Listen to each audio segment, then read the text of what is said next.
Welcome to Women's Lax World. I'm Sylvia Queener, and this is my brother, Brice Queener. We play lacrosse, we love lacrosse, and we coach lacrosse, and we specifically love women's lacrosse. So welcome to the new show.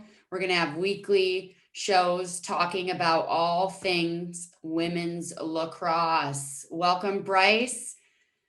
Are you excited? Lacrosse is back. I'm so pumped, and I'm like you just mentioned. I'm so excited to have a Women's Lax only show, Women's Lax World. Got some of our friends already lined up to come on in the future weeks.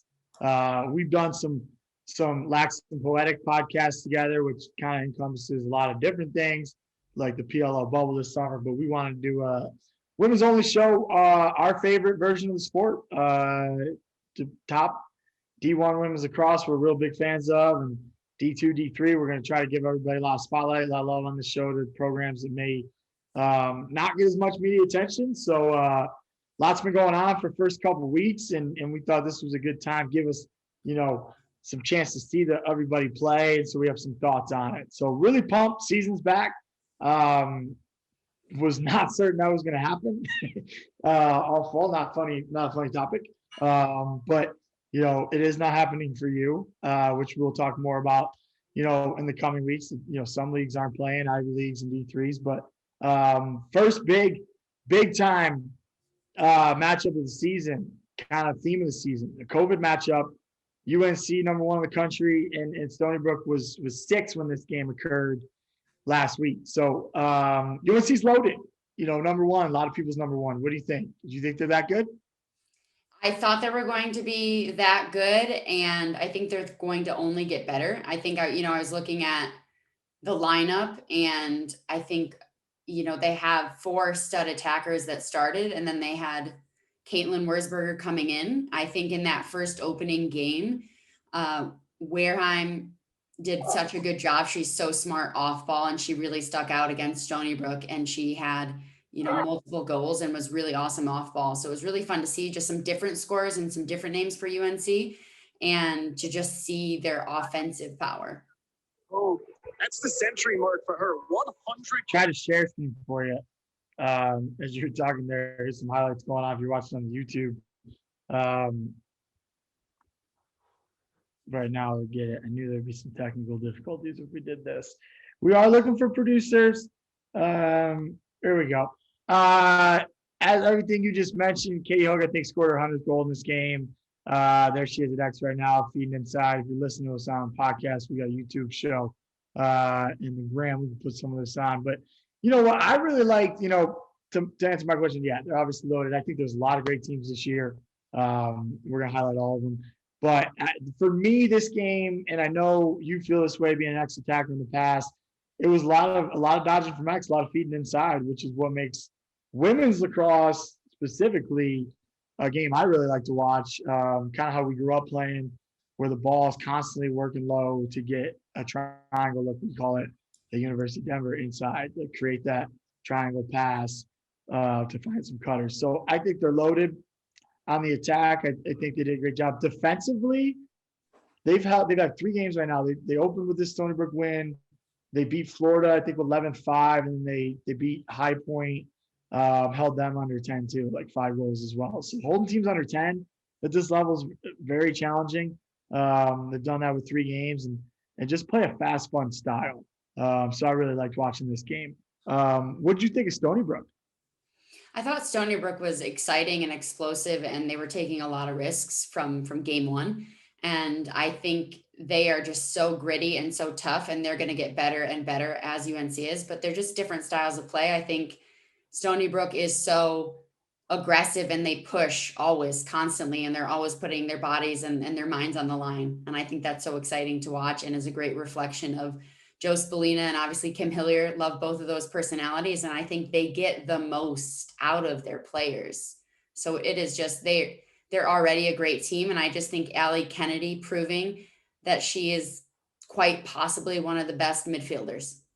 She's fun to watch. I mean, and to your point about just Stony Brook in general and their vibe and their energy, like just for us being from upstate New York, it's kind of funny how much eventually we learn we love Long Island, but when we're growing up, we think they're the enemy. But Long Island lacrosse is tough and gritty and really skilled. And to me, it has a place in our game that should be at the top. So to have a program like Stony Brook always representing the island and playing like the island. I know I had a college roommate who doesn't really watch a ton of women's lacrosse, texted me how much he loves checking in on Stony Brook. So neat to see Stony Brook crushing it always. And they rebounded from this game. Like I said, it was a COVID switcheroo where I forget who canceled or postponed with them. I think it was James Madison, I believe someone was supposed to play JMU, maybe UNC, and then obviously. Great matchup. Yep, and then and Stony Brook's supposed to play Villanova, I think. UNC lost somebody though big that I think is going to be not a player, but Katrina Dowd's gone. I think that could have an impact this season. I don't know. I love having Katrina around. So miss you, Katrina. Yeah. Love Katrina, but Marie, as well, Marie McCool came in and she's made an impact and I think helped them with draws and just flow as well. And just being that younger leader for them to see. And, they have a great coaching staff as well. So you mentioned Stony Brook rebounds, or I said that. USC, they beat 15-3 a couple days ago in Boston University 2010. You mentioned Allie Kennedy's been blowing up. Taryn Oldmiller. I think the Oldmiller sisters must have played catch in the yard growing up. So they've been pretty dominant. They'll be fun to watch the rest of the way. Big Ten, early season upsets. The Big Ten, for those of you that don't know, are all playing each other this year only, I'm pretty sure, right? Conference only. So that's going to be interesting. And right away, shout out, some of these teams are going to do better this year on social media, and already Big Ten, Penn State's winning, so you can go to their Twitter and see these highlights. But they beat Maryland. Were you surprised at that? I wasn't. I was really hoping for an upset. So I just really enjoyed it. And I think that's just showing to the growth of the game and just more and more talent getting spread out. I was shocked. I mean, Maryland's just been so dominant for so long. Penn State's obviously there's just so many good programs. As we watch some highlights of Olivia Dirks had a 6-point day here, just jogging hard, strong in the middle. Bearing, I don't know how she stays out of the crease on this one. Watch this one again. She gets in there, not this one, the next one. So she beats this topside dodge, gets in. Whoa, I don't think she did, but go harder than that. Some great shots here. Do you think this means the end for Maryland, or is they just a little bumpy, right? No, I think it's just getting more and more competitive, and I think it's exciting, and I think this is going to fuel them, and I think this is just going to make for more fun lacrosse, more physical, more competitive, more rivals, just more. We're going to get more, so I'm excited about it, and I think I was just expecting, for some reason, Penn State to be competitive because I think they came off, getting the #1 ranked recruiting class. I believe that, Forgot about that. Good point. I forgot about they did have the #1 ranked recruiting class. I think this year is going to be one of the most challenging year in college athletics for coaches and players. And so there's going to be different scores and different things. And here we got some highlights of Penn State's goalie, Taylor Suppley, made some great saves in this game. Again, Penn State Twitter is pretty good. Trying to find these highlights tonight. It's just SIDs, you got to step the games up. And she had a big save at the end, and I think it's the year of Taylor's in the cage. We got Taylor from UNC and Taylor and Nat for Penn State, so it's a great name this year, and they are brick walls. I meant to mention, we got our walls up. Good point. I meant to mention Taylor Marino. I think your name is right. Is that how you say it? She's at 67%. Some of the percentages are just impressive. And just, I've never seen such high save percentages. I believe you're referring to this save here. We got 15-13. 8 meter game. That's a thrilling way to end that. I think it would have been exciting regardless that they won and it was an upset, but ending with that save is so exciting. This you gotta give that shout out. If you see somebody with Penn State hat and you say we are or shirt or anything, they're gonna go nuts. Penn State. Shout out Uncle Kenny. Fan of Shout the out show. to Kenny. He commented and said, "We are," immediately when I posted a tweet after the win. He said he wants to come on the show, by the way. So he's like, I mean, I threw out some texts to some really cool coaches, like I mentioned earlier this week, like, hey, we want to do this. We think this sport needs, we just want to cover it more. So we're excited for it. And obviously we haven't seen each other in almost a year now. So we get to connect once a week. Staying in the Big Ten. Don't have a lot of video for it. Ohio State beat Michigan. I don't have highlights for it. But I was very surprised by that score. Were you? I was very surprised, and even before then, Big Ten, I was surprised at the big score with Northwestern over Ohio State, to then see Ohio State come back and just be so competitive and so explosive. Yeah, I mean, they got a new coaching staff last year, already getting a big win this year. And this is going to be interesting to watch. I rolled the Rutgers highlights. We're going to go into their game next, but this is from their Penn State game. But Rutgers beat Johns Hopkins for their coaching staffs, new coaching staff. They had a new coaching staff as well last year. Melissa Lehman, I think she's going to do an outstanding job there. They got their first win. This is some highlights of them against Penn State. But I think this Big Ten, like these teams already, I didn't expect any of these games. Like if you would have told me these scores, I would have said the opposite. So and they're all going to keep playing each other. This is going to be wild. But shout out Rutgers getting your first win. Did you see anything on that one? No, I actually didn't see that one. I was just super excited about the score. And again, a couple of new coaching staffs in the Big Ten, and that just adding to those upsets is very exciting. And whether it's COVID related, when people started, people being excited at their back, or there's just so much more talent out there and they're going different places, I love it all. We're here for it all. We're trying to. We're here for it all. We're here for it all. If you've seen Lax and Poetic, we try to keep it positive. We're trying to highlight the good things. So here is, I'm going to say meter right here, Cassidy Spillis, who had 7 goals against Hopkins in the win. And like I said, couldn't find Hopkins Rutgers highlights, but got the game before. Looks like she's pretty quick off the 8 meter. Got her, scored that. Reminds me of watching you play, Sylvia. That's exactly how I try to coach it. Get off the line. Unless you're Charlotte North, explode off that line and try to get right on top of the crease. Get in there, rip it. I coach it all. All right. Well, this is going to be a quicker show than normal, which we're trying to do. We're trying to give you just a little highlight, a little quick. I know you have an award segment that we're going to get into. Yes, I want to get into it right away because it's exciting. I'm sure all women's lacrosse fan. Want me to roll this with sound first or without sound? Maybe with the sound, but I mean, this is our big stick energy highlight of the week. It's coming from Boston College, their new stadium indoors. I think it's called Fish Stadium. Not sure, whatever it's called, Fish something. But anyway, it's a hall clearing to Charlotte North, 50-yard clear, pushing it and scoring.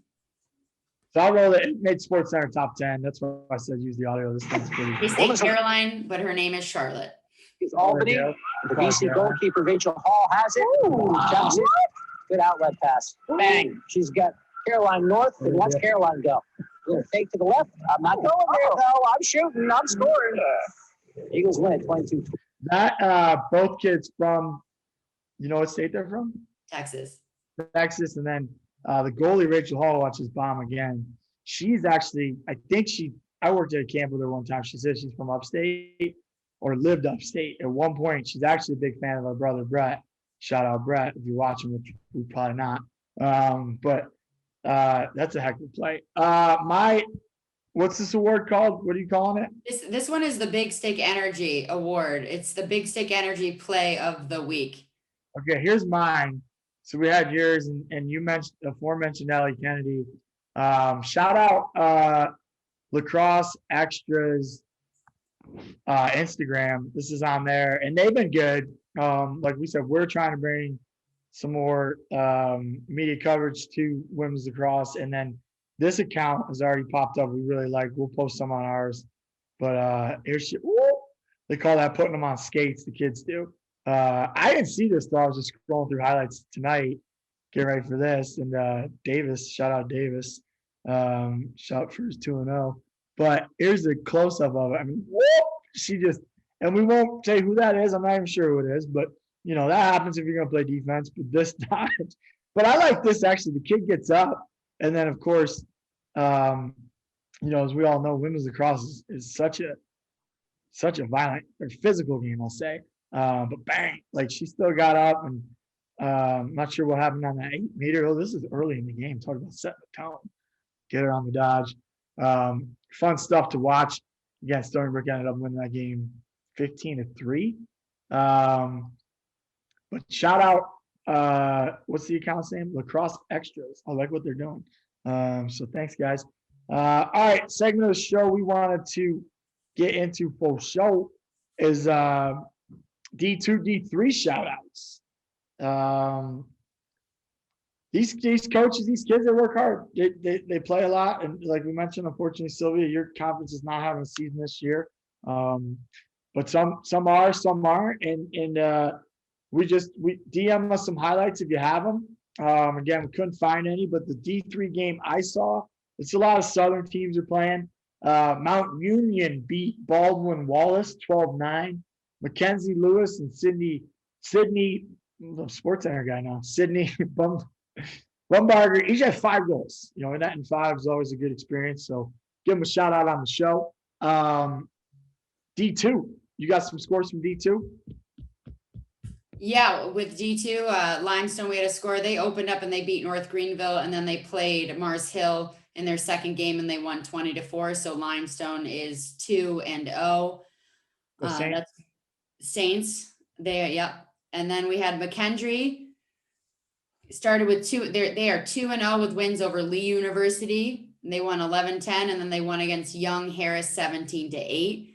Shout out, obviously, as well. I want to give a shout out Lee University, the team that lost by 1 to McKendree. They've only been a program since 2017. So they are a young program. And you know where they're at? Where are they located? They're in Tennessee.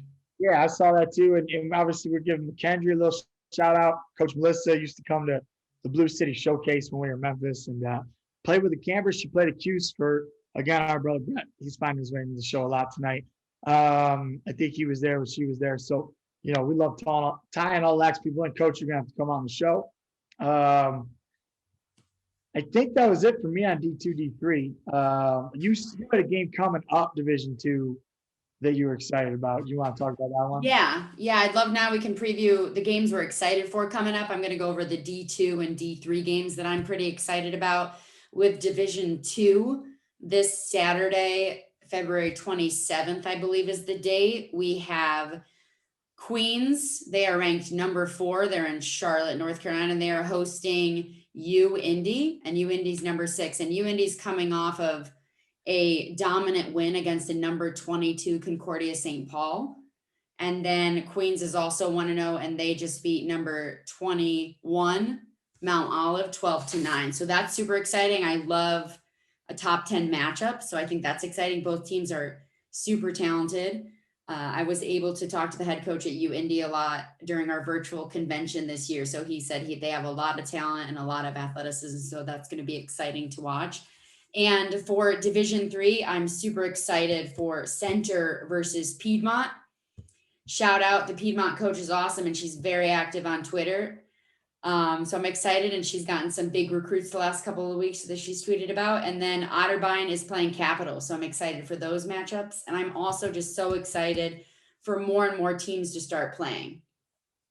It's great to be back. Center in Danville, Kentucky, and Piedmont, and somewhere Georgia, north of Atlanta. Demarest, Georgia. I scheduled a game there once. We canceled because of ice storm, and then I played them in the season opener in 2015. So like I said, bring attention to all that stuff. Good. Queens always gets a big shout out because we're the Queeners.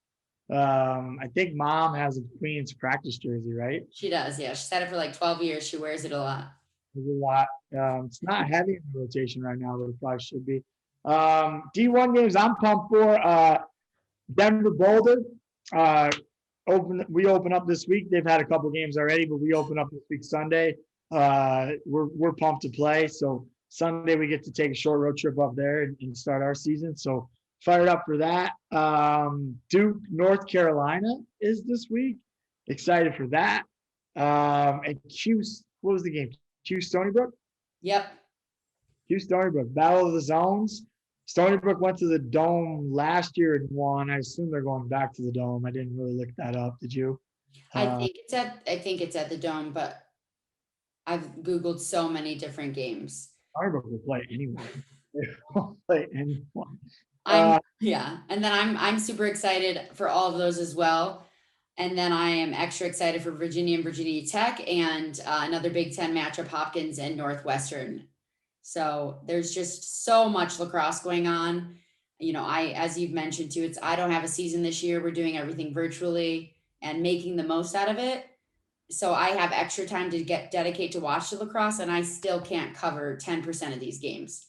It was hard to pick the games for just this first little round of our Women's Lax world.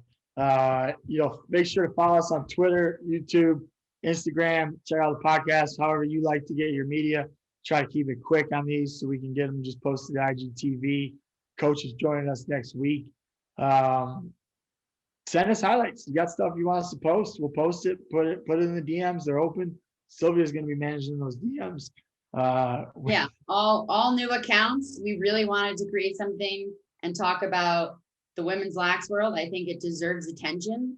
I think it is the most exciting sport right now in Division I, Division II, and Division III. So I'll just say, I think there's so much talent, and it's an amazing game if you take the time to learn and then master the creativity inside of it. So, we're Women's Lax World. We're W Lax World on Instagram, Twitter. We're Women's Lax World Podcast, and we're Women's Lax World on YouTube.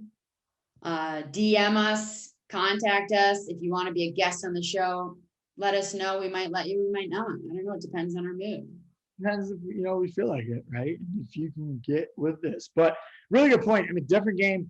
I had a lot of friends from men's, I've had a lot of men's friends text me recently because the games are on the ACC network. A lot of people have been seeing those, and they're texting me like, yo, this is really cool. They're like, I see why you're coaching this. I'm like, yeah, the skills are outstanding. It's a really, really fun version of the sport. I think it's my favorite to watch right now. So pumped to do this. I always end with ABC, always be cradling. Check out, we got camps coming up. Well, can we promote Queen Lax on here? We can just call them a sponsor of this show. So yeah, check out Queen Lax. Sylvia made the logos. I think they're sick. Who's that playing in the logo? Do you want to tell people? It's me in the logo because I didn't want to have any copyright infringement issues. Love it. All right, well, Sylvia, I miss you. Great to see you, and I look forward to doing the show with you again next week. Yes, looking forward. Good luck with your season opener. Thank you. Love you. Love you too. Love Lax. Bye. I belong to you. I belong to you.